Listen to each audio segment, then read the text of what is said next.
कर्पूरगौरं करुणावतारं संसारसारम्। ओम शिवाय, जय माता दी। पुनः स्वागत है आप सभी का हमारे बहुत प्यारे से कन्या राशि के जातक। एक बहुत बड़ा रिलीफ जो है उसकी प्राप्ति हुई है, क्योंकि 28 तारीख को फाइनली मंगल और केतु का जो अंगारक क्षमताएं जो बहुत ज़्यादा बिगड़कर हमारे वर्तमान कर्म को प्रभावित कर रही थी, संघर्ष को बढ़ा रही थी, तो फाइनली वह युति जो है वह टूटी है, अलग हो गए हैं मंगल बाबा केतु से, और फाइनली सिंह राशि से आगे बढ़ते हुए कन्या राशि में पहुंच गए हैं। अब यहाँ पर 28 जुलाई से अगर गिनते हैं तो 13 सितंबर तक ये इसी राशि में बने रहेंगे, इसी साइन में बने रहेंगे, और यह जो जर्नी है इनकी ये पूरे 48 दिनों तक रहेगी। अब इस दौरान जब ये कन्या राशि में बने रहेंगे, ठीक सामने जो पड़ती है वह पड़ती है मीन राशि, जहाँ पर शनि बाबा बैठे हुए हैं, लेकिन 28 नवंबर तक वह भी वक्री स्वभाव को धारण करे रहेंगे। अब शनि और मंगल की जो दृष्टि, जो युति बन रही है, दृष्टि जो प्रभाव बन रहा है, इससे बहुत सारी पॉजिटिविटी आप सभी के जीवन में आने वाली है, या समझ लीजिए शुरुआत हो चुकी है। सबसे पहले तो भाग्य में बहुत अधिक मजबूती देखने को मिलेगी। ये कहा जा सकता है कि भाग्य का उदय होने वाला है। और साथ ही साथ कन्या राशि के जातकों को जो कंप्लेंट बनी रहती है कि न्याय चक्र जो है हमने अपने जीवन में कभी देखा ही नहीं है, न्याय तो हुआ ही नहीं, न्याय जैसी तो कोई चीज़ ही नहीं है, सब जो है अगले बातें हैं और भ्रम की स्थिति है बस। तो न्याय चक्र सूक्ष्म रूप से जो है आरंभ हो चुका है। अब हमारे को ये क्लियर करने की ज़रूरत है कि जब ये कहा जा रहा है कि 5 क्षेत्रों में बहुत हाई लेवल के परिवर्तन होने वाले हैं पॉजिटिविटी के साथ, लेकिन मंगल जो है वो अग्नि वाले हैं, शनि जो है वो तेल वाले हैं, तेल और अग्नि को मिला दो, फ्यूल मिल जाए, अग्नि मिल जाए, फायर मिल जाए तो ब्लास्ट होने वाला है। और आप जो है ये बता रहे हो कि भाई पॉजिटिविटी आने वाली है, भाग्य को देने वाला है, नया चक्र आरंभ होने वाला है, तो उसका लॉजिक क्या है? इसको लॉजिक जो है क्लियर करना बड़ा ज़रूरी है। लगन पे ये बैठे हुए हैं, समझ लीजिएगा मंगल बाबा, लेकिन किस राशि में बैठे हुए हैं? कन्या राशि में बैठे हुए हैं। कन्या राशि किसकी है? बुध की है। बुध के पास स्कैनिंग विद्या में ये ताकत होती है किसी भी एक्स्ट्रा एनर्जी को स्पंज की तरह एब्जॉर्ब करने की, यानी 2 ग्रहों के बीच शत्रुता को वो भंग कर सकते हैं, ख़त्म कर सकते हैं, इतनी उनके अंदर ताकत है। और बिगड़ जाए तो बढ़वा भी सकते हैं, ठीक है। लेकिन इस समय बड़े फाइन चल रहे हैं बुध बाबा, बहुत ज़्यादा अच्छे चल रहे हैं, और 21 अगस्त के बाद और ज़्यादा अच्छे हो जाएंगे। तो जो जो उनके साइन है वहाँ पर इम्पैक्ट पड़ता ही पड़ता है, यानी कि शुभ वाला प्रभाव पड़ता है। तो अग्नि तो है, लेकिन अग्नि ना उस लेवल की नहीं है कि बहुत बड़ा ब्लास्ट कर दे। अब शनि के ऊपर बात कर लेते हैं, तेल के ऊपर बात कर लेते हैं, फ्यूल के ऊपर बात कर लेते हैं। ठीक है, ये फ्यूल है, मीन राशि में बैठे हुए हैं। पहली बात तो मीन राशि की प्रकृति है, शनि जब भी यहाँ पर आएंगे तो न्याय करते हैं, अन्याय नहीं होने देते, समझ लीजिए पेंडिंग जो न्याय है उसको करते हैं। दूसरी बातें चल रही हैं वक्री। वक्री होते हैं जो प्रमुख दृष्टियाँ 3, 7 और 10, 7वीं दृष्टि में पड़ गए ना मंगल, तो वो हो जाती हैं थोड़ी सी वीक। और अच्छी कौन सी हो जाती है? अच्छी हो जाती है वक्री दृष्टि, यानी कि एक सेक्शन पीछे। एक सेक्शन पीछे क्या पड़ती है? जो गोचर में आपकी कुंडली है वो पड़ती है। कुंभ राशि पड़ गया आपका छठा सेक्शन, तो छठे सेक्शन की हर प्रकार की जो कमी है उसको निखारने का प्रयास कर रहे हैं कि भाई छठा सेक्शन हमारा अच्छा हो जाए, काम धंधा हमारे पर बने, देनदारी लेनदारी निपटे, मानसिकता हमारी ठीक रहे, और जो है किसी प्रकार का जो है हमारे को स्वास्थ्य की कोई परेशानी ना हो, इस पर ध्यान दे रहे हैं। तो वो दृष्टि में है ही नहीं मंगल उस प्रकार से। अब होगा क्या? योग खत्म हो गया जो एक प्रकार का जो बड़ा इम्पैक्ट दे सकता है, ब्लास्ट दे सकता है? नहीं, लेकिन जो प्रकाश जो आना चाहिए उस प्रकाश में वृद्धि होगी, हमारी विजिबिलिटी क्लियर होगी, क्योंकि मंगल एक युवक है और शनि जो है एक्सपीरियंस होल्डर जो है, एक बुजुर्ग है, अनुभवी व्यक्ति है, तो वह उस टीनेजर को गाइड करेगा, ना कि यह कि भाई दोनों जो आपस में लड़ने लग जाएंगे। यह गोचर में आपको ग्रहों की प्रकृति बड़ी अच्छे से क्लियर होनी चाहिए, नहीं तो ऐसे ही भटक जाता है जातक, जो भी किसी भी विद्वान की वो ज्ञान धारणा को जो है अनुसरण कर रहा है। अब समझे, इसलिए न्याय चक्र भाग्य उदय लिया गया। अब 5 क्षेत्रों को समझ लेते हैं। सबसे पहले लगन को समझ लेते हैं, कन्या राशि समझ लेते। देखिए लगन का जो मंगल है इसमें इतनी ताकत है, इतनी ताकत है, ये अगर ठान ले कि मैं कर सकता हूँ तो कर लेगा, और अगर ये ठान ले कि ये मुझसे नहीं होगा, मुझे लगता है ये हो ही नहीं सकता, तो नहीं होगा। अब इसमें केवल और केवल आपको यह स्वीकार करना है कि क्या आप कर सकते हो या नहीं कर सकते हो, बस। यह है लगन के मंगल का जादू।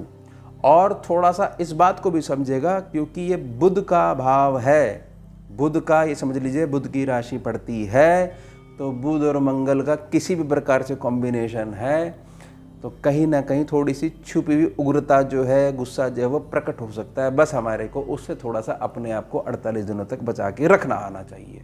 ये अब नहीं, फालतू का गुस्सा नहीं करेंगे अब हम, हमारे को क्लियर है, कुछ नहीं होता इससे।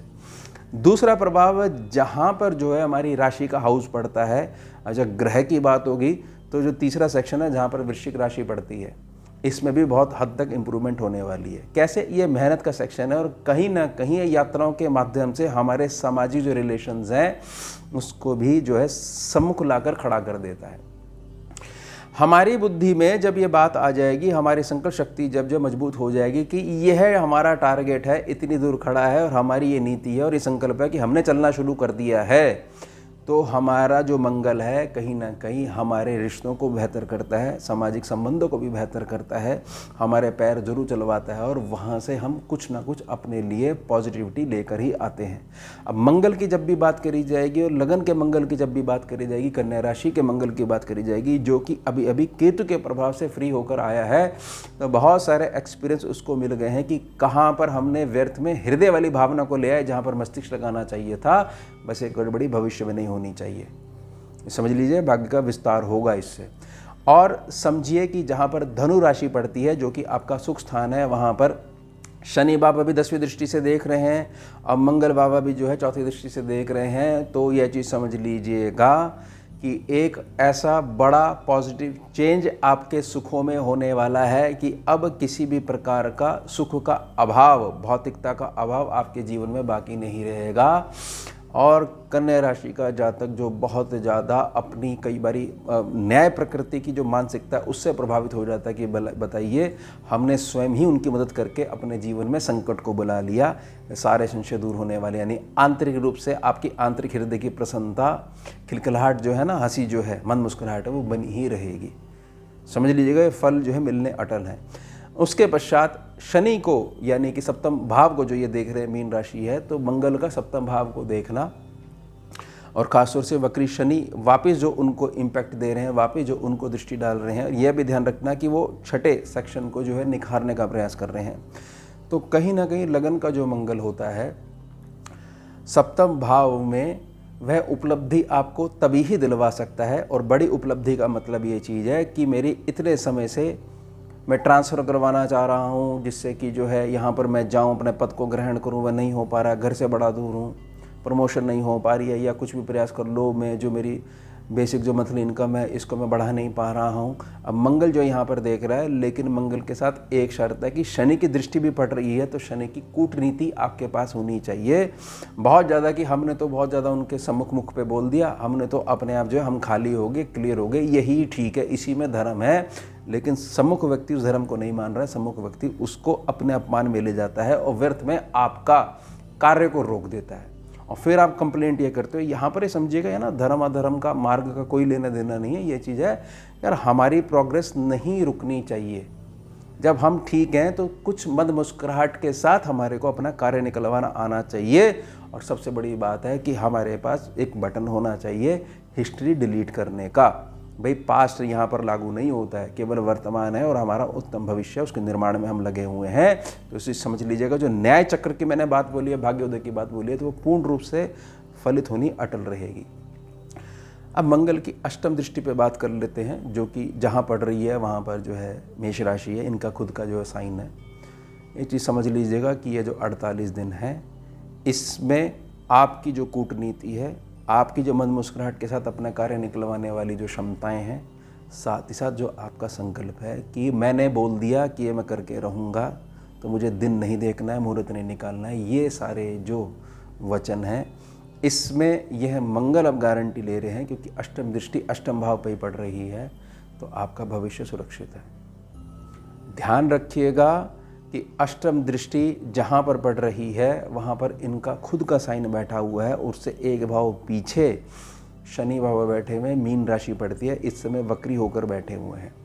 तो इसको बड़े अच्छे से क्लियर करके चलिएगा कि जहाँ आपके मन में यह बात आ गई कि मुझे नहीं लगता कि कुछ हो पाएगा, तो वह फलित हो जाएगी। और जहाँ आपके मन में बात आ गई, संकल्प आ गया कि होगा कैसे नहीं, हम तो करके दिखाएंगे, बहुत हो गया ये चीज़ कि करने से ही कार्य होते हैं, तो यह है मंगल की खासियत। अब उसमें जो दिशा जो भटक जाता है जातक जो है, उसको शनि की जो दृष्टि है उसको मार्गदर्शन करेगी। यानी मंगल जो है वो टीनेजर है और शनि जो है वो बुजुर्ग है। दोनों की जोड़ी जो है वो प्रकाश का जो है उद्गम स्थान जो है वो बनने वाली है। ना कि यह है कि शनि और मंगल एक साथ हो गए हैं और जो है सब चीज़ें बिगड़ने वाली हैं, ब्लास्ट हो जाएगा, आग लग जाएगी सब तरफ। नहीं, वो जो समय था वो जा चुका है, केतु से अलग हो चुके हैं। बहुत ज़्यादा नुकसान जो पहुंचा था, अब उसकी रिकवरी का टाइम है। प्रार्थना रहेगी, बुध और मंगल के बारे में पुनः स्मरण करवा देता हूँ कि कहीं ना कहीं छुपे हुए क्रोध को, अंदर बैठे हुए क्रोध को कभी कभार बाहर निकलवा के आपके कार्यों को लेट करवा सकता है या भंग करवा सकता है। तो बस आप केवल इसी चीज़ को थोड़ा सा धारण करके चलिएगा। बाकी किसी भी प्रकार से कोई भी चीज़ अव्यवस्था आपके जीवन में अब पुनः लौटने वाली नहीं है। तो ये हो गया हमारा उत्तम विषय। मिलते हैं आपसे अगले भाग में नए विषय के साथ। जुड़िए और जोड़िए। ओम शिवा, जय माता। भुजगेन्द्रहारम् कर्पूरगौरं करुणावतारं